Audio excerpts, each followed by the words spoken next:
পুৰণা কথা এটা কওঁ দেই, যেতিয়া উচ্ছেদ হৈছিল মিয়াসকলৰ বাসগৃহবিলাক যেতিয়া উচ্ছেদ কৰিছিলে, একাংশ গৰিয়াই বিৰাট ভাল পাইছিলে, কৈছিলে আমি তেখেতলোকৰ পৰা অকণমান বেলেগ, মানে এটা ষ্টাইলত কয় আমি তেখেতলোকৰ পৰা অকণমান বেলেগ, আমি খিলঞ্জীয়া, আমি মানে পিয়'ৰ অসমীয়া, আমাৰ কথাটো অকণ বেলেগ, ধৰ্ম একে হ'ব পাৰে কিন্তু আমি মিয়াৰ লগত নিমিলো।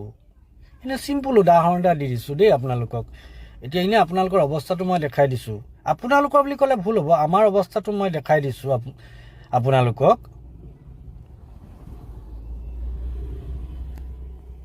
গৰিয়া মুছলমান, সেই গৰিয়া মুছলমানৰ নাম যদি কৰ্তন কৰিবলগীয়া হয় তেতিয়াহ'লে আমি ভূমিপুত্ৰ যদি নাইকিয়া হৈ যাওঁ।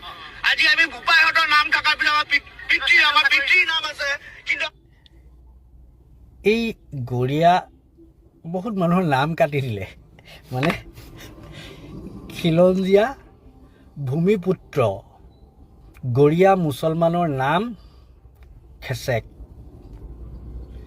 এতিয়া এই মিয়া আৰু গৰিয়া একেটা লাইনত আহি গ'ল নে নগ'ল?